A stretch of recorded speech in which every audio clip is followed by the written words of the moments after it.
Hello students. चलिए, आपका जो है स्टार्ट कर रहे हैं हम यहाँ पर। और जो उसमें पेपर है आपका ऑप्टिक्स पेपर में यहाँ पर स्टार्ट कर रहा हूँ आपका। तो ऑप्टिक्स, व्हाट इज ऑप्टिक्स? तो ऑप्टिक्स है एक फिजिक्स की ब्रांच, एक ऐसी ब्रांच जिसके अंतर्गत हम क्या करते हैं, जिसके अकॉर्डिंग हम जो है ये कह सकते हैं कि हम जो है लाइट, और इस लाइट से जो आपके कनेक्टेड डिफरेंट फेनोमेनन है, उन डिफरेंट डिफरेंट फेनोमेनन को क्या करते हैं, हम अंडरस्टैंड करते हैं, उसको हम जो है यूज करते हैं। तो यहाँ पर जो लाइट के बारे में आप काफी पहले पढ़ चुके हो, ट्वेल्थ में आप लोगों ने देख ही रखा है कि लाइट जो है ये एनर्जी की फॉर्म है ना। लाइट क्या है आपकी, एनर्जी की फॉर्म होती है। एनर्जी एक ऐसी एनर्जी जिसके कारण से हम क्या कर सकते हैं, हम जो है चीजों को देख सकते हैं, उन चीजों को महसूस कर सकते हैं। तो इस लाइट से रिलेटेड आपने बहुत सारे फेनोमेनन्स वहां देखे थे। आपने आपने वहां देखा था जो है इंटरफेरेंस देखा था, है ना। उसी इंटरफेरेंस को हम जो है यहाँ पर डिस्कस करेंगे। तो इंटरफेरेंस को हम यहाँ क्या करेंगे, डिस्कस करेंगे।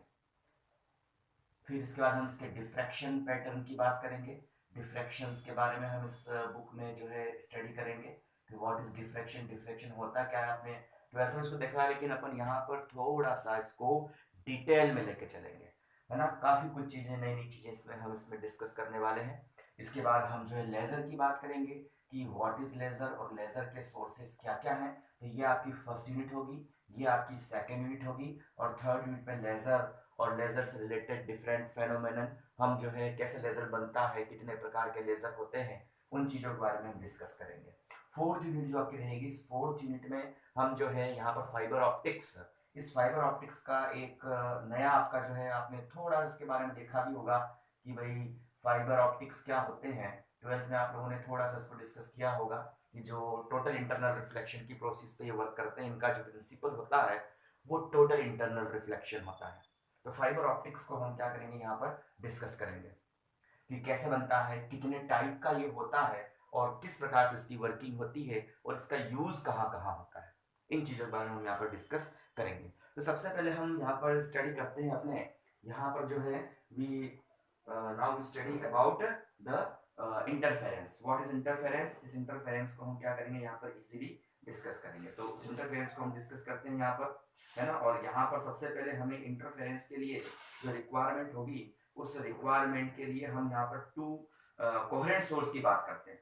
बिकॉज ऑफ कोहेरेंट सोर्स जो होता है, वो कोहेरेंट सोर्स जो है यहाँ पर हम लेके चलेंगे। कोहेरेंट सोर्स होता क्या है और कितने प्रकार के आपके कोहेरेंट सोर्स होते हैं, उसको हम यहाँ पर डिस्कस करते हैं। चलिए ठीक है, स्टार्ट करते हैं।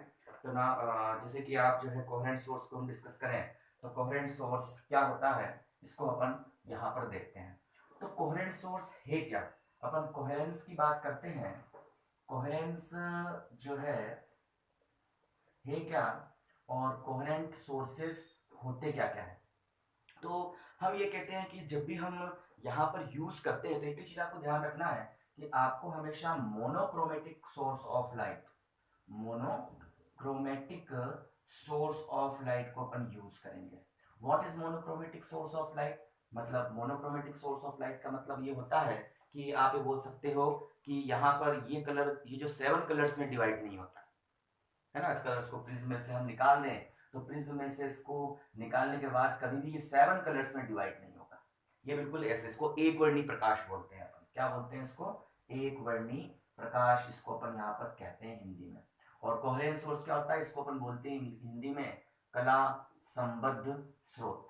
तो कला संबद्ध स्रोत क्या होते हैं, उन कला संबद्ध स्रोतों को हम यहाँ देख रहे हैं। और दो स्पेशल टाइप के सोर्स अपन देखेंगे यहाँ पर, जिसके दोनों का यूज अपन यहाँ करने वाले हैं। तो कला संबद्ध स्रोत, या इसको आप बोल दो जो कोहेरेंट सोर्स ऑफ लाइट। और उसमें भी आपको फिलहाल यूज करना है मोनोक्रोमेटिक सोर्स ऑफ लाइट। मतलब वो सोर्स ऑफ लाइट जो एक वर्णी प्रकाश का होता है। मतलब अगर हम इस लाइट को प्रिज्म में से गुजारते हैं, तो प्रिज्म में से गुजारने पर, प्रिज्म में से पास कराने पर, ये 7 कलर्स में 7 रंगों में डिवाइड नहीं होता है। इसको अपन बोलते हैं मोनोक्रोमेटिक सोर्स ऑफ लाइट। तो अब ये कोहेरेंट सोर्स क्या है? कोहेरेंट सोर्स में अपन ये कहते हैं, जैसे कि आपकी वेव चलती है, एक वेव आपकी ऐसे चली यहाँ से कुछ ऐसे, है ना, दूसरी वेव कुछ ऐसे चली, ऐसे चली। तो ऑब्वियस सी बात है, इन वेव्स में हमें सुपर पोजिशन कराना है। और आफ्टर द सुपर पोजिशन हमारे पास क्या होगा, जब इन दोनों वेव्स का सुपर पोजिशन होगा, तो हमारे पास में क्या होगा, इंटरफेरेंस। ये जो है हमें यहाँ पर मिलेगा, दोनों का इंटरफेरेंस होगा, मतलब क्या हो जाएगा, व्यतिकरण हो जाएगा। दोनों वेव्स क्या करेंगे, आपस में व्यतिकरण करेंगे। और व्यतिकरण के टाइप्स हम डिस्कस करेंगे इसके बाद में, पहले अपन सोर्सेस की बात कर लेते हैं। तो यहाँ पर दोनों सोर्स है, दोनों सोर्स, ये वेव चल रही है, यहाँ से किसी सोर्स S1 से निकली, ये सोर्स S2 से निकली। तो यहाँ पर जब दोनों तरंगों का क्रीस्ट से क्रीस्ट और ड्रफ्ट से ड्रफ्ट मिलता है, अर्थात ये इसको बोलते हैं अपन क्रीस्ट या शीर्ष बोलते हैं, और इसको अपन बोलते हैं गर्त या इसको ड्रफ्ट कहते हैं। तो जब यहां पर ड्रफ्ट बोल दो इसको, या इसको बोल दो आप गर्त बोल दो, तो जब शीर्ष से शीर्ष और गर्त से गर्त मिलता है, तो इस कंडीशन में अपन कहते हैं कि दोनों तरंगे आपस में क्या है, ये कोहेरेंस है। कोहेरेंस से मतलब इनमें क्या है, आपस में कला संबद्धता है। तो डेफिनेशन के रूप में इसको अपन किस प्रकार कहते हैं, कला संबद्धता दोनों में है, मतलब दोनों तरंगों की कला जो होती है ये समान होती है। इस कला को अपन कांस्टेंट कला कहते हैं, कांस्टेंट फेज इसको कहते हैं। या अगर इन दोनों के बीच हम कलांतर निकालें, तो ये कलांतर जो फेज डिफरेंस होता है, ये फेज डिफरेंस क्या होता है आपका, शून्य होता है। कलांतर कैसा होता है, इसके बीच शून्य होता है, क्योंकि दोनों तरंगों के शीर्ष से शीर्ष मिलते हैं जब यहाँ सुपर पोजिशन इनका होता है तब, और गर्त से आपका गर्त मिलता है। तो यहाँ पर कहते हैं कि दोनों तरंगे कैसी है आपकी, कला संबद्ध। ये है कोहेरेंट सोर्स ऑफ लाइट। तो कोहेरेंस की डेफिनेशन किस प्रकार से देखते हैं हम इस प्रकार देते हैं कि जब दो तरंगे किसी माध्यम में इस प्रकार चलती है, इस प्रकार मूव होती है कि उनके बीच में किसी प्रकार से जो है कलांतर न हो, और अगर वो कलांतर है तो वो समय के सापेक्ष क्या होना चाहिए, नियत होना चाहिए, मतलब उनकी कलाएं क्या होनी चाहिए, समान होनी चाहिए। तो इस प्रकार के स्रोत को अपन क्या बोलते हैं, इस प्रकार का सोर्स कहलाता है कोहेरेंट सोर्स ऑफ लाइट। और जब सुपर पोजिशन होता है तो सुपर पोजिशन में जो है इंटरफेरेंस की घटना अपन यहाँ पढ़ रहे हैं। सुपर पोजिशन में अपन डिफ्रैक्शन भी पढ़ेंगे, डिफ्रैक्शन भी सुपर पोजिशन ही है, वहां उसको वहां डिस्कस करेंगे सुपर पोजिशन किस प्रकार से डिफ्रैक्शन हो रहा है। फिलहाल अपन दो वेव्स को, बहुत सारी वेव्स आती है वैसे, तो कि अपन सुविधा के लिए कितनी वेव्स लेते हैं, दो वेव्स को यहाँ पर लेके चलते हैं, और इनके बीच में क्या होता है, इंटरफेरेंस होता है, व्यतिकरण होता है। व्यतिकरण कितने प्रकार के होते हैं इसको हम बाद में डिस्कस करेंगे। पहले हम इसको देख लेते हैं कि यहाँ पर जो है आपके कोहेरेंस सोर्स जो अपन ने बात करी, कितने प्रकार का कोहेरेंस होता है। तो हम यहाँ टू टाइप के कोहेरेंस की बात करते हैं। एक तो आपका जो कोहेरेंस होता है वो कोहेरेंस होता है आपका कालिक संबद्धता होती है। पहला जो होता है आपका वो होती है कालिक संबद्धता। कालिक संबद्धता इसको बोलते हैं, या इसको जो है कालिक संबद्धता बोलने के बाद हम इसको इंग्लिश में कहते हैं टेम्पोरल। टेम्पोरल इसको अपन कहते हैं। तो टेम्पोरल जो है ये आपका कोहेरेंस होता है, टेम्पोरल कोहेरेंस, है ना। ध्यान ये रखने की बात है कि ये जो डिपेंड होता है वो टाइम पर डिपेंड करता है। मतलब जब अपन टाइम को पॉइंट ऑफ व्यू लेके चलते हैं, जब हम टाइम को डिस्कस करते हैं, टाइम के बारे में अपन जो यहाँ पर कहते हैं, तो अपन कालिक संबद्धता या कह सकते हैं इसको आप जो है यहाँ पर temporal coherent source of light इसको अपन कहते हैं। दूसरा जो होती है आपकी संबद्धता, वो संबद्धता होती है आपकी स्थानिक संबद्धता। कौन संबद्धता होती है, ये स्थानिक संबद्धता होती है ना। इसको अपन बोलते हैं स्पेशियल, स्पेशियल कोहेरेंस इसको अपन यहाँ पर कहते हैं। तो ये कालिक संबद्धता होती है, और दूसरी संबद्धता होती है आपकी स्पेशियल, यहाँ पर जो है कोहेरेंस आपका स्थानिक संबद्धता आपको यहाँ पर मिलती है। तो कालिक संबद्धता और स्थानिक संबद्धता को अपन यहाँ पर डिस्कस करें, तो यहाँ पर अपन ये कहते हैं कालिक संबद्धता में होता क्या है, पहले अपन इसको डिस्कस कर लेते हैं। तो कालिक संबद्धता में ये है कि हम ये कहते हैं कोई भी सोर्स है आपका, सोर्स ऑफ लाइट है ना, जो सोर्स होता है आपका, और ये सोर्स जो है क्या कर रहा है आपका जो है यहाँ, यहाँ ये सोर्स जो है बिल्कुल यहाँ कह सकते हैं अपन कि जो आपका लाइट को क्या कर रहा है, यहाँ पर जनरेट कर रहा है, यहाँ पर क्या कर रहा है, इस लाइट को ये इमिट कर रहा है। तो इस कंडीशन के लिए हम यहाँ पर ये कहते हैं कि लाइट यहाँ से क्या होती है आपकी, इमिट होती है, लाइट यहाँ से क्या होती है, बाहर निकलती है। तो हम यहाँ कहते हैं कि भाई जैसे अपने पास में ये सोर्स ऑफ लाइट एस है आपका, है ना, S is a source of light. तो हम यहाँ पर ये कहते हैं कि यहाँ पर जब अपन एस को अपन जब यहाँ पर क्या करते हैं, प्रदीप्त करते हैं, इसको जब अपन यहाँ पर ये कह सकते हैं एनर्जी देते हैं, तो यहाँ पर जैसे बल्ब मान लिया अपन, ये बल्ब है आपका यहाँ पर कोई, ये मैंने बल्ब ले लिया यहाँ पर कोई, ये बल्ब है आपका कोई, ठीक है ना, और ये बल्ब क्या हो रहा है आपका, जल रहा है। तो इसके जलने से, इसके ऑन होने से क्या होता है, इससे हमको लाइट निकलता है। तो एक्चुअल में जो लाइट निकलता कैसे है, जब हम ये जानते हैं कि यहाँ आपकी जो है इलेक्ट्रॉन्स होते हैं, इलेक्ट्रॉन्स एटम में होते हैं, और जब एटम्स में प्रेजेंट इलेक्ट्रॉन्स को जब एनर्जी मिलती है तो वो अपनी ग्राउंड स्टेट में होता है पहले तो, है ना। और ग्राउंड स्टेट से कहाँ चला जाता है, वो आपकी एक्साइटेड स्टेट में चला जाता है। एक्साइटेड स्टेट का मतलब है कि उच्च ऊर्जा वाला स्तर, उच्च ऊर्जा स्तर, इसमें चला जाता है। और यहां पर ये 10⁻⁻⁸ सेकेंड क्या करता है, ठहरता है। भाई ये ग्राउंड स्टेट में यहां था आपका ये इलेक्ट्रॉन, था बिल्कुल। जैसे अपने स्विच ऑन किया इस इलेक्ट्रॉन को एनर्जी मिली, और ये एनर्जी लेकर के ग्राउंड एनर्जी लेवल से कहां चला जाता है, ये हायर एनर्जी लेवल में चला जाता है। और वहां पर बहुत कम समय रुकने के बाद में क्या करता है, वापस से अपनी ग्राउंड स्टेट में लौटता है। जब ये ग्राउंड स्टेट में लौटता है तो जितनी एनर्जी लेके ये ऊपर गया था अपर एनर्जी लेवल में, एक्साइटेड एनर्जी स्टेट में, उसी एनर्जी को क्या करता है, ये वापस से इमिट करता है। और ये एनर्जी किसके रूप में इमिट होती है, आपकी लाइट के रूप में इमिट होती है। तो ये इस तरह इमिट करके ये बाहर निकल जाता है, ठीक है ना। और यहां से ये पूरी की पूरी वेव जनरेट नहीं करता, बल्कि एक वेव का पैकेट जनरेट करता है। भाई अपन कहेंगे दूसरा इलेक्ट्रॉन और है, ये दूसरा इलेक्ट्रॉन भी क्या करेगा, इस एनर्जी को लेगा, उस एनर्जी को लेकर के यहां पहुंच जाएगा, और यहां पर भी 10⁻⁻⁸ सेकेंड रुकेगा, और वापस से जब ये ग्राउंड स्टेट में आएगा तो फिर से क्या करेगा, ये भी लाइट को इमिट करेगा। लेकिन ये जो लाइट निकल रहा है यहां से पहले वाले एटम के द्वारा, और ये जो लाइट निकल रहा है इस दूसरे वाले इलेक्ट्रॉन के द्वारा, तो इस कंडीशन में हम कह सकते हैं कि दोनों के बीच में यहां पर क्या है, कला संबद्धता होना आवश्यक नहीं है। क्योंकि ऐसा कभी नहीं हो सकता कि दोनों इलेक्ट्रॉन एक साथ एनर्जी लेंगे, एक साथ अपर स्टेट में जाएंगे, यहाँ इतने समय रुकेंगे और एक साथ लौट के आएंगे।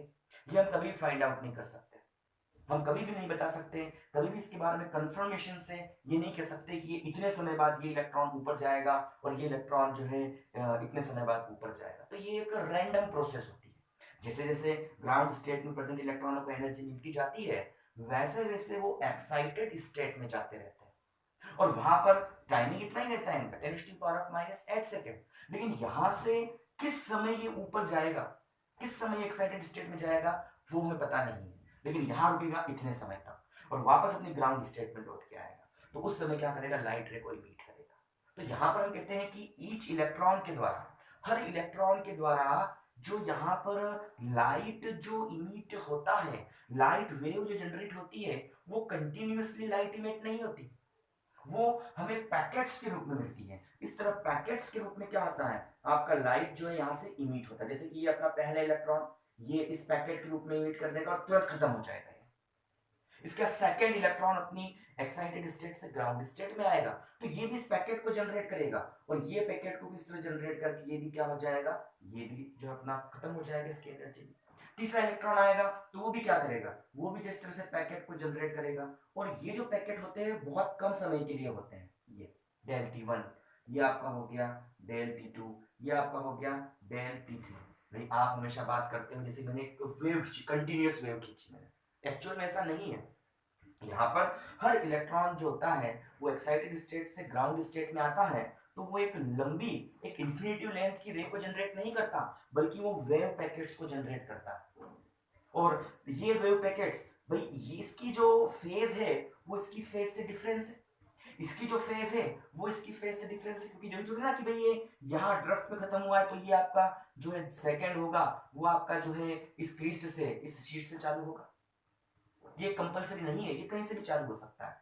तो इसकी अपन ये कहें कि इसमें कला अलग है, इसकी कला अलग है, इसकी कला अलग है, लेकिन इसमें हर पॉइंट है, ईच पॉइंट के लिए कला कैसी है, इसकी नियत है। मतलब डेल T1 समय में कला कैसी रहती है, नियत रहती है। डेल T2 समय में भी कला कैसी रहती है, ये नियत रहती है। मतलब ये स्रोत कोहेरेंट सोर्स ऑफ लाइट होते हैं, लेकिन इसकी कला से मैच करें ऐसा आवश्यक नहीं है। इन सब में आपस में कला संबद्धता हो तो ऐसे आवश्यकता हमें नहीं है। तो हम क्या करते हैं, इन तीनों टाइम्स का, तो और भी टाइम्स हो सकते हैं आगे, लेकिन हम जितने भी टाइम्स होते हैं उन टाइम्स के अपन किसकी बात करते हैं, उन टाइम्स के अपन एवरेज टाइम की बात करते हैं, जिसे अपन बोलते हैं डेल टी। ये डेल टी क्या है, आपका एवरेज टाइम होता है ना। इसका एवरेज निकालेंगे, del T1 plus del T2 plus del T3 का एवरेज। तो जो भी टाइमिंग आएगा, इस टाइमिंग के अंदर क्या रहेगा, आपका जो सोर्स होगा वो सोर्स कैसा होगा, कला संबद्ध स्रोत होगा, है ना। कला संबद्धता इसमें यहाँ पर क्या होगी, बिल्कुल मौजूद होगी इस टाइमिंग के अंदर। अगर इसका इन तीनों का, ये सपोज को 2 सेकेंड, ये 3 सेकेंड, ये 4 सेकेंड, तीनों का एवरेज निकालोगे तो ऑब्वियसली आएगा या 2 या 3 के आसपास ही। तो मतलब कि इस डेल्टी समय में, इसके एवरेज समय के लिए हम कहते हैं कि आपस में क्या होती है, इन एटम्स में कला संबद्धता होती है। तो ये स्रोत कैसे होते हैं, आपके कला संबद्ध स्रोत होते हैं इस डेल्टी टाइम के लिए। तो इस प्रकार का जो कोहेरेंस होता है उसको अपन बोलते हैं कालिक संबद्धता या टेम्पोरल कोहेरेंस। भाई हुआ क्या था, इस सोर्स को अपन ने क्या किया था, यहाँ पर जो है यहाँ पर हमने जो एक्साइटेड किया था, मतलब हमने सोर्स को यहाँ पर क्या किया था, हमने ऑन किया था। ऑन करने से कैसे लाइट निकल रहा है, तो लाइट निकलने की प्रोसेस क्या होती है कि जब इसके अंदर एटम्स हैं, उन एटम्स को क्या करती है, एनर्जी मिलती है। तो उसके जो इलेक्ट्रॉन्स होते हैं जो पहले ग्राउंड स्टेट में थे, उस एनर्जी को एब्जॉर्ब करके एक्साइटेड स्टेट में चले जाते हैं, और वहां से 10⁻⁻8 सेकेंड रुकने के बाद वापस से कहा आ जाते हैं, आपके ग्राउंड स्टेट में आते हैं, तो कुछ लाइट रे को जनरेट करते हैं।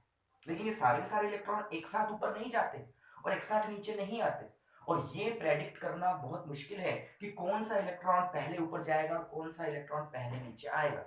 तो इस प्रकार से ये एक इलेक्ट्रॉन जो होता है, ये एक लंबी वेव को जनरेट नहीं करता, वो सिर्फ एक वेव पैकेट को जनरेट करता है, जो डेल t1 समय के लिए क्या होती है, एक्टिव होती है, उसके बाद खत्म हो जाती है। दूसरा आएगा तो दूसरा यहाँ पर डेल t2 समय के लिए आएगा, तीसरा आएगा वो तीसरा यहाँ पर डेल t3 समय के लिए आएगा। तो ऐसे करके जो है सबके बीच में, इसके इसके और इसके बीच कला संबद्धता नहीं होगी, सब अपने अलग अलग जगह से स्टार्ट होंगे और अलग अलग जगह पर ही क्या होंगे, आपके एंड होंगे। तो इसमें कला संबद्धता बिल्कुल भी नहीं होगी। लेकिन अगर हम इनके एवरेज टाइम की बात कर रहे हैं, जैसे मैं del t1 plus del t2 plus del t3 का एवरेज टाइम ले लूं, तो उस एवरेज टाइम के लिए इनमें क्या होती है, कला संबद्धता होती है। इसका मतलब इस डेल t समय के लिए जो आपका सोर्स होता है, ये कला संबद्ध स्रोत होता है, और ये कला संबद्धता को अपन क्या बोलते हैं, कालिक संबद्धता होती है। मैंने पहले के टाइम पे डिपेंड होता है, टाइम किसका, ग्राउंड एक्साइटेड स्टेट और ग्राउंड स्टेट के बीच का टाइम, और अपन इनका एवरेज निकाला, तो इनके एवरेज के लिए हमारे पास यहाँ पर कोहेरेंस स्थापित होता है, और उस कोहेरेंस को बोलते हैं अपन कालिक संबद्धता या टाइम डिपेंडेंट कोहेरेंस, इसको अपन कह सकते हैं। ठीक है, अब हम इसको जो है अदर टर्म में भी लिख सकते हैं। हम यहाँ पर जो है इसको कह सकते हैं कि आप कोहेरेंस लेंथ निकालो, कि कोहेरेंस लेंथ क्या होगी, कितनी लेंथ तक कोई आपका जो है सोर्स है, ये सोर्स जो है कोहेरेंस होगा, उस लेंथ को अपन बोलते हैं कोहेरेंस लेंथ। भाई आप बिल्कुल जानते हो, अगर ये एयर में वेव चलती है या आपके जो है आपके जो वैक्यूम में जो चलती है रे, तो उस रे के लिए अपन यहाँ कह सकते हैं कि यहाँ पर हम लिख सकते हैं वेग बराबर दूरी बटा समय से, हम इसकी बात करते हैं। तो एस क्या है, एस अपन बोल दे दूरी, और इसको मैं बोल देता हूं एल, और यही क्या कहलाती है आपकी, यही कहलाती है आपकी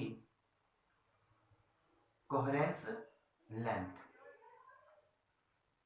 ये कोहेरेंस लेंथ कहलाती है। तो एल इज इक्वल टू क्या बन जाता है आपका v इंटू टी। अब कोहेरेंस लेंथ क्या होती है, कोहेरेंस लेंथ कि जितने समय में जो आपका स्रोत होता है वो कला संबद्ध होता है, वो कोहेरेंस होता है, उसी को कोहेरेंस लेंथ कहते हैं। तो L इज इक्वल टू क्या लिख सकता हूँ, V की जगह तो लिख दूं मैं C, क्योंकि वैक्यूम और एयर में जो आपकी लाइट की स्पीड होती है वो कितनी होती है, C होती है। और टाइम क्या ले लूं मैं इस डेल टी, मतलब डेल टी समय में आपका जो स्पीड ऑफ लाइट होती है, इन दोनों का मल्टीपल क्या कहलाता है, कोहेरेंस लेंथ कहलाता है। मतलब डेल टी समय में, उस एवरेज समय में जो आपका सोर्स है वो क्या कहलाता है, आपका यहां पर कहलाता है कला संबद्ध स्रोत कहलाता है, और जो उसकी लेंथ होती है इस डेल टी, इस एवरेज समय में, उसी लेंथ को बोलते हैं अपन कोहेरेंस लेंथ कहते हैं। ठीक है, कोहेरेंस लेंथ के अंदर, मतलब इस डेल टी समय के अंदर जो हर स्रोत होता है वो कैसा स्रोत होता है, कला संबद्ध स्रोत, कोहेरेंस सोर्स ऑफ लाइट होता है। क्लियर इतना यहां तक, कोई दिक्कत नहीं, कोई डाउट नहीं, इजी चीज है, कोई प्रॉब्लम नहीं। अब देखो हम इसको फ्रीक्वेंसी की फॉर्म में भी लिख सकते हैं, ये बिल्कुल प्रूव किया जा सकता है ना, क्वांटम मैकेनिक्स में इसको प्रूव करेंगे नेक्स्ट क्लासेस में। हम प्रूव कर सकते हैं कि आपकी जो डेल टी होती है वो इस डेल न्यू के क्या होती है, ये रेसिप्रोकल होती है। डेल न्यू क्या है, आपकी फ्रीक्वेंसी रेंज है, और डेल टी क्या है, आपका एवरेज टाइम है। तो मैं यहां पर क्या लिख सकता हूं इसको, एल इज इक्वल टू, मैं लिख सकता हूं इसको सी इंटू कितना लिख दू इसको मैं, डेल न्यू लिख सकता हूं, क्योंकि del T sorry C upon में डेल न्यू इसको लिख सकता हूँ। तो ये अपने पास में इक्वेशन हो जाती है, ये फर्स्ट, ये इक्वेशन बन जाती है अपने पास में सेकंड। छोटी छोटी डेफिनेशन से इसको अपन इस फॉर्म में भी लिख सकते हैं। अगेन मैं इसको जो है आपकी वेवलेंथ के फॉर्म में भी लिख सकता हूँ इसको मैं। और वेवलेंथ के फॉर्म में कैसे लिखूंगा, तो वेवलेंथ के फॉर्म में इसको लिखने के लिए मैं यहाँ से करता हूँ कि हम जानते हैं न्यू इज इक्वल टू क्या होता है आपका, सी अपॉन लैम्बडा होता है। इसको हम बाद में बात करते हैं। Nu is equal to c upon lambda होता है। मैं लिख दूंगा न्यू इज इक्वल टू कितना लिख दूंगा, सी इंटू लैम्बडा की पावर -1 रख दूंगा। और मैं क्या करता हूँ, इसको डिफ्रेंशिएट कर देता हूँ। तो differentiate with respect to lambda, lambda के रेस्पेक्ट में इसको डिफरेंशिएट कर देता हूं। और यहां पर डिफरेंशिएट, भाई मैं डिफरेंशिएशन इसको ऐसे भी लिख सकता हूं, अगर आपका डिफरेंशिएशन जो आपका जो ये जो आपकी टोटल जो निकल रहा है, इसकी जो अपनी रेंज निकल रही है वो रेंज बहुत कम है, तो डी को मैं डेल भी लिख सकता हूं। तो डेल न्यू अपॉन में del lambda that's is equal to, इसको मैं करूंगा तो सी तो निकल जाएगा बाहर, और डी बटा डी लैम्बडा ऑफ लैम्बडा की पावर -1 मतलब माइनस लैम्बडा की पावर -2। आ गया हुआ समझ में, आप लोग जानते हैं इस चीज को अच्छे से, वहां यहाँ मुझे एक्सप्लेन करने की जरूरत नहीं है। अब यहां से मैं क्या लिखूं, मैं इसको डेल न्यू लिख दूं, और del nu is equal to minus का सी अपॉन में लैम्बडा स्क्वायर इंटू कितना लिखता हूं इसको, डेल लैम्बडा। हो गया ना। मैं इसको क्या करता हूं, मैग्नीट्यूड इसका ले लेता हूं। तो मैग्नीट्यूड लेने से क्या आ जाएगा, बस की क्वांटिटी आ जाएगी। तो मैं इसको लिख देता हूं फाइनली मैग्नीट्यूड लेके, del nu is equal to c upon में lambda square into del lambda. इस वैल्यू को यहां पुट अप कर देते हैं। तो this implies from equation second, तो इक्वेशन सेकंड से क्या हो जाएगा, समीकरण 2 से, समीकरण 2 से मैं क्या लिख दूंगा कि L is equal to coherence length होगी, वो हो जाएगी सी अपॉन में कितना है, डेल न्यू, और डेल न्यू किसके बराबर है, सी अपॉन में लैम्बडा स्क्वायर इनटू जो है साथ में इसके यहाँ पर डेल लैम्बडा, ये है आपका। ठीक है, यहाँ पर कितना हो जाएगा, ये सी से तो ये सी आपका कैंसिल हो जाएगा, तो कितना बच जाएगा आपका, L is equal to lambda square upon में डेल लैम्बडा। इसको ऐसे लिख सकते हैं, मैंने लिख दिया L is equal to c upon del nu लिखा, और वहां से डेल न्यू की वैल्यू उठा करके मैंने डेल न्यू कितना है, सी अपॉन में lambda square into del lambda, तो ये लैम्बडा स्क्वायर अपॉन में कितना बनता है, ये डेल लैम्बडा आपका बन जाता है। तो लैम्बडा स्क्वायर अपॉन में डेल लैम्बडा इसको मैं लिख देता हूँ। ठीक है, तो इस प्रकार से आप इसको यहाँ पर पुट अप कर सकते हो, इस प्रकार से आप इसको यहाँ पर लिख सकते हो, या कालिक संबद्धता आप इसकी निकाल सकते हैं। कालिक संबद्धता क्या होगी, इसको इस टर्म में भी लिख सकते हो। तो क्या कैसे निकाल लोगे उसको, दिस इंप्लाइज, यहाँ फ्रॉम इक्वेशन दिस इक्वेशन से, इस इक्वेशन में आप जो है जो कालिक संबद्धता है ना, ये कला संबद्धता जिस टाइम इंटरवल भी निकाल सकते हो, 1/डेल न्यू।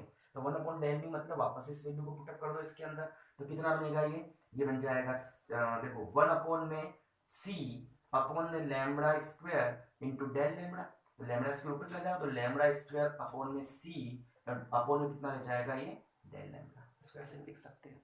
ठीक है, तो इस प्रकार से आप इसको कालिक संबद्धता टाइम के लिए लिख सकते हो, आप इसको कोहेरेंट लेंथ के लिए लिख सकते हो, आप इस इक्वेशन को ऐसे करके हम इस इक्वेशन को यहाँ पर लिखते हैं। ठीक है, और यहाँ से अपन जो है इसको और लिख सकते हैं। तो यहाँ से मैं इसको बोलता हूँ, देखो मैं इस फैक्टर को बोल देता हूँ यहाँ से, चलिए यहाँ कर देता हूँ, यहाँ थोड़ी जगह बची है अपने पास में, यहाँ से मैं लिखता हूँ उसको एल को, तो एल इज इक्वल टू मैं लिख दूँ लैम्बडा इंटू लैम्बडा अपॉन में डेल लैम्बडा, और ये जो लैम्बडा अपॉन डेल लैम्बडा होता है ना, इसको अपन बोलते हैं purity factor.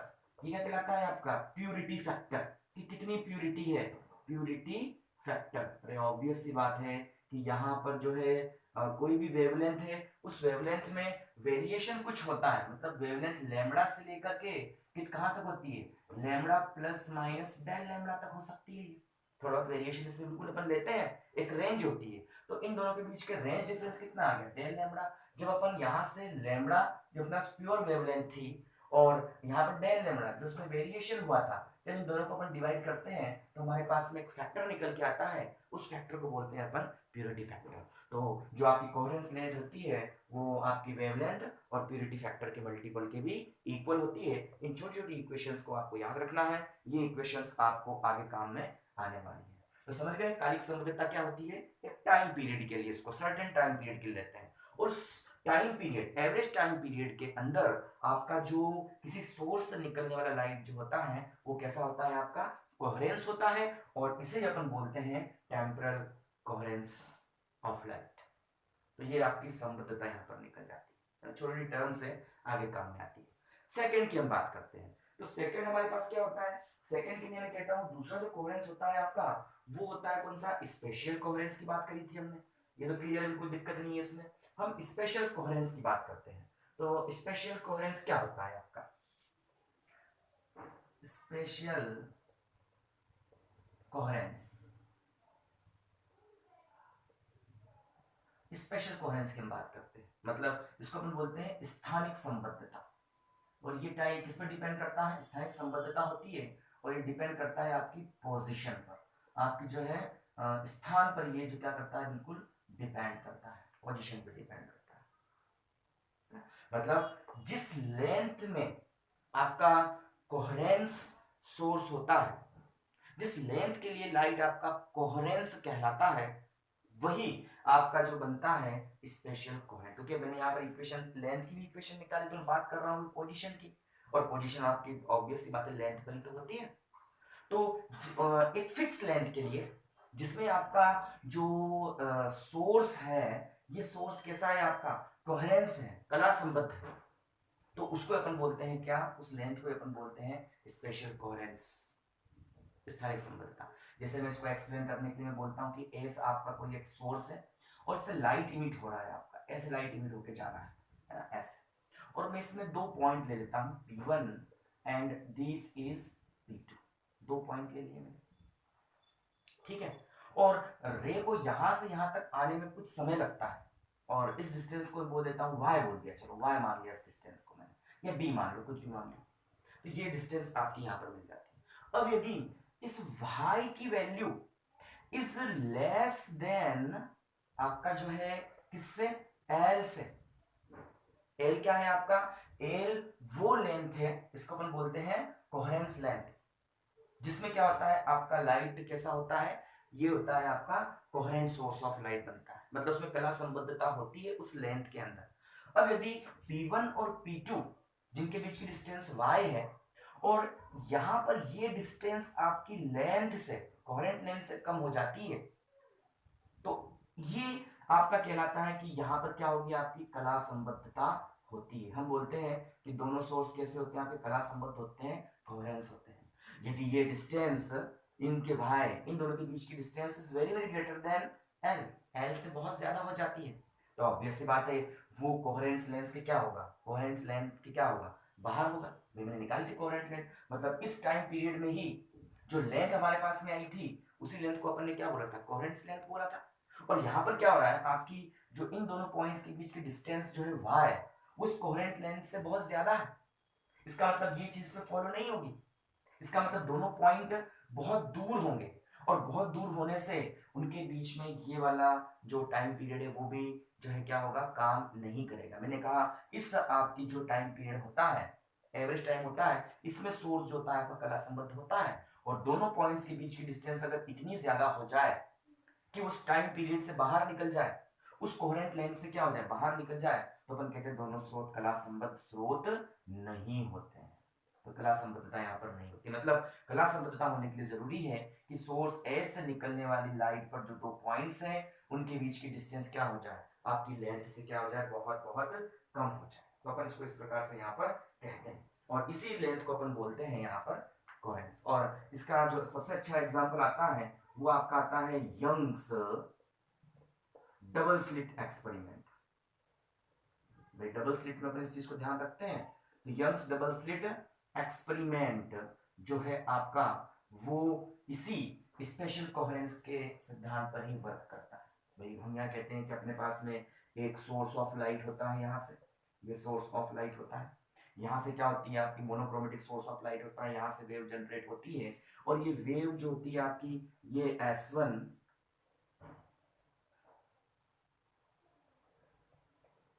And this S2, तो ये आपके S1 और S2 होते हैं, इसके बीच की डिस्टेंस y ले लूं मैं, ये y डिस्टेंस ले ली इसके बीच की मैंने। जैसे अपन यहाँ पर इसको मोनोक्रोमेटिक सोर्स ऑफ लाइट से क्या करते हैं, इसको अपन यहाँ पर जो है प्रदीप्त करते हैं, इसको यहाँ पर अपन जो मोनोक्रोमेटिक सोर्स ऑफ लाइट डालते हैं, तो ये यहाँ से एक वेव फ्रंट चलता है, और ये वेव फ्रंट चल के क्या करता है आपका S1 और S2 तक पहुंचता है। मतलब यहाँ पर क्या होता है, एक चीज और ध्यान रखना है, यहाँ पर तरंगाग्र का विभाजन होता है, तरंगाग्र क्या हो जाती है यहाँ पर, विभाजित हो जाती है। ये तरंगाग्र के विभाजन पर आधारित है, तरंगाग्र का विभाजन हो जाता है यहाँ। और जब ये S1 S2 पर जब तरंगाग्र पहुंचता है, तरंगाग्र के बारे में आप लोग पढ़ चुके हो क्लासेस में, तो यहाँ पर अपन ज्यादा तो लेकिन बता दूंगा इसको मैं, हाइगन का तरंग सिद्धांत आगे आएगा। तो यहाँ पर S1 S2 भी क्या होते हैं, यहाँ पर ये भी स्रोत बन जाते हैं। और यहाँ जब लाइट निकलता है तो ये यहाँ पर लाइट निकल के ये आपकी स्क्रीन होती है, पर्दा होता है। इस पर्दे पर अपना व्यतिकरण प्रतिरूप क्या होता है, बनाता है। यहाँ पर हमें क्या मिलती है, एकांतर क्रम में दीप्त अदीप्त दीप्त अदीप्त ऐसी फ्रिंजें हमें यहाँ पर मिलती है, बिल्कुल मिलती है ना। अब हम इसके बीच की डिस्टेंस को इस प्रकार एडजस्ट करें, भाई मैं कहता हूं यहाँ मैं कहता हूं कि यहाँ पर जो कोणीय आपका जो है सेपरेशन है, कोणीय दूरी जो है यहाँ पर, है ना, वो कोणीय दूरी इस सोर्स का जो कोण है, कोणीय दूरी जो है वो लैम्बडा अपॉन में कितनी होती है यहाँ पर, ये जो बोलते हैं अपन कितनी होती है लैम्बडा अपॉन में, ये होती है आपकी डी।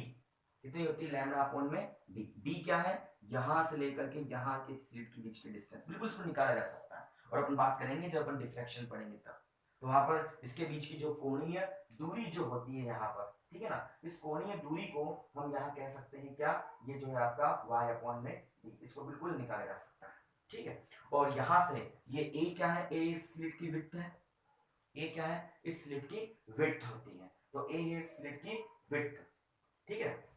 तो यहाँ पर यहाँ से यहाँ तक कोणीय दूरी लैम्बडा अपॉन है, और ये जो स्लिट है यहाँ से ऑब्वियस सी बात है ऐसा बिल्कुल एक वेव चलेगी, यहाँ पर भी कोई ना कोई एंगल जनरेट होगा, तो ये इस स्लिट की कोणीय दूरी, इस स्लिट की कोणीय दूरी, तो आपकी यहाँ से दोनों स्लिटों के बीच की कोणीय दूरी लैम्बडा अपॉन डी हो गई।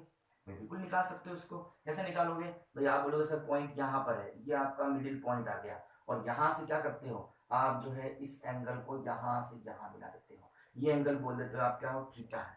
तो एंगल मतलब आपका जो फैला हुआ होता है यहाँ पर डिफ्रैक्शन पैटर्न जो मिलता है हमें, वो यहीं तक तो मिलता है, और ये डिस्टेंस कितनी है आपकी y, और इस पूरे एंगल को मैं क्या बोल देता हूँ, थीटा। तो कोण बराबर अर्क अपॉन में रेडियस, रेडियस कितनी ली आपने, d ली है, तो बिल्कुल लिख सकता हूँ उसको मैं। और जो आपका लैम्बडा जो आपका ये है y अपॉन में d, ये y upon d is very very less than होना चाहिए लैम्बडा अपॉन a, मतलब लैम्बडा अपॉन a की वैल्यू y अपॉन d से क्या होनी चाहिए, बहुत बहुत कम होनी चाहिए, या कह सकते हैं कि ये इसके बराबर भी हो सकती है, लेकिन इससे ज्यादा नहीं होनी चाहिए। मतलब हम क्या करेंगे भाई, हमें यहाँ पर पैटर्न मिलेगा लेकिन पैटर्न साफ नहीं मिलेगा, तो इस y की डिस्टेंस को अपन क्या करेंगे, थोड़ा एडजस्ट करेंगे, इस y को थोड़ा आगे पीछे खिसकाएंगे, ऊपर नीचे खिसकाएंगे, तो y की तो ऑब्वियस सी बात है, जब अगर डिस्टेंस ज्यादा होगी तो यहाँ से जो लाइट चलेगा और यहाँ से लाइट चलेगा उसके बीच पथांतर ज्यादा होगा, जब पथांतर ज्यादा है तो कलांतर भी उनमें क्रिएट होगा।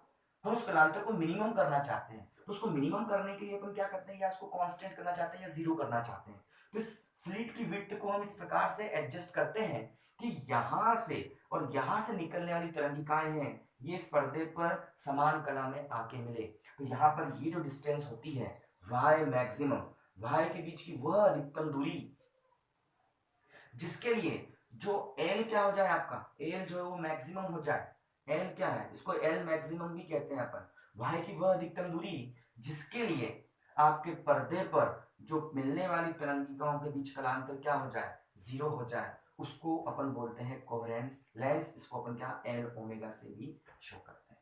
और हमेशा जो लैम्बडा अपॉन ए होता है इसका एंगुलर जो डिस्प्लेसमेंट होता है वो y अपॉन डी, इन दोनों स्लिट की ये जो y डिस्टेंस है और ये इससे क्या होना चाहिए, इसको हमेशा कम होना चाहिए, ये कंडीशन है आपकी।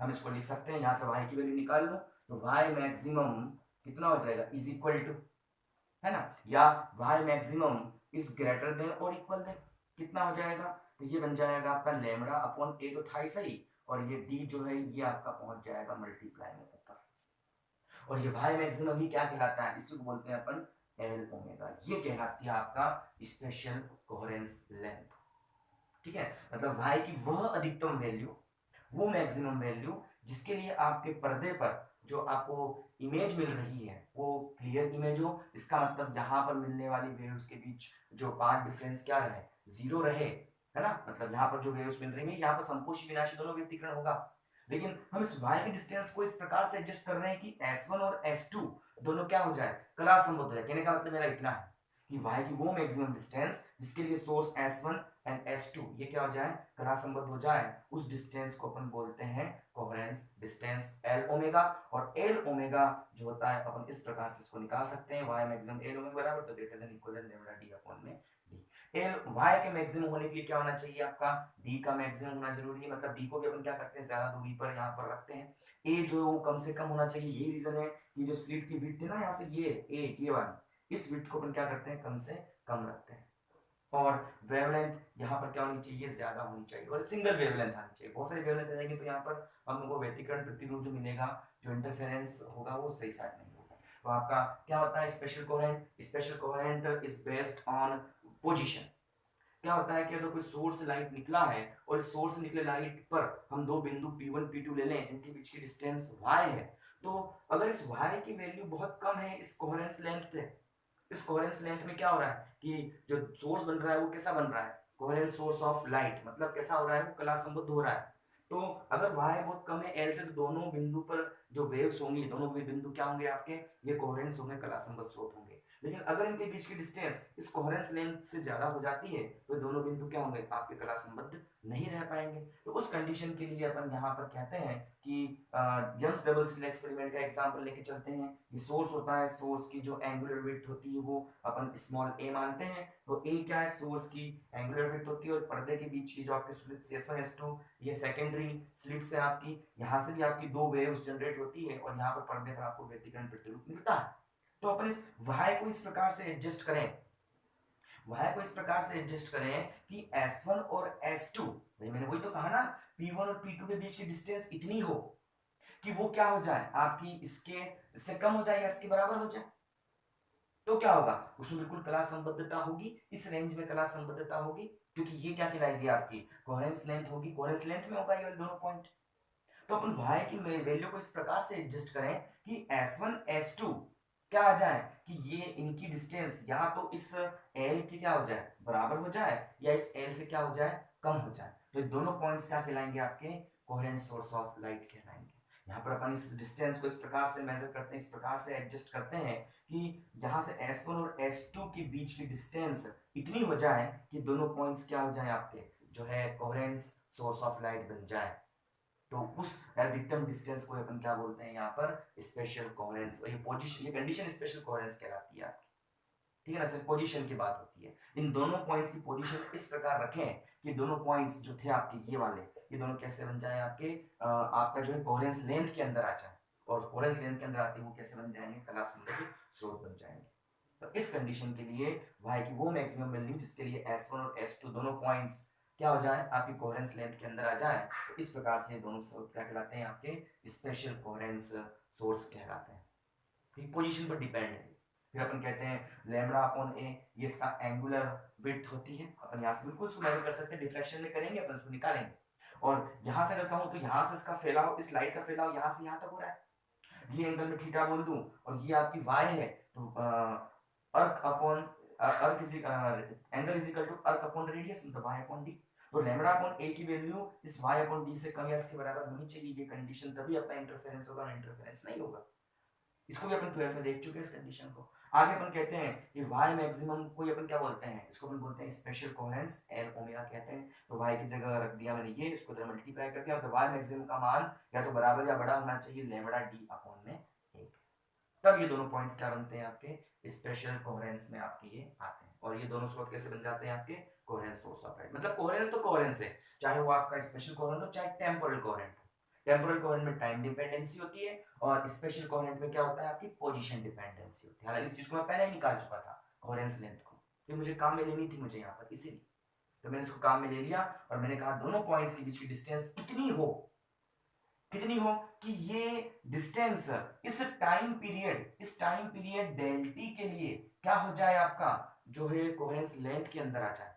तो दोनों स्रोत कैसे हो जाएंगे आपके कला संबद्ध स्रोत कहलाएंगे, और ये कंडीशन कहलाएगी स्पेशल कोहेरेंस। और सबसे अच्छा एग्जांपल होता है आपका यंग्स डबल स्लिट एक्सपेरिमेंट। इस तरह से अपन इस चीज को कहते हैं, और ये दो प्रकार के कोहेरेंस अपन ने यहाँ पर देखे।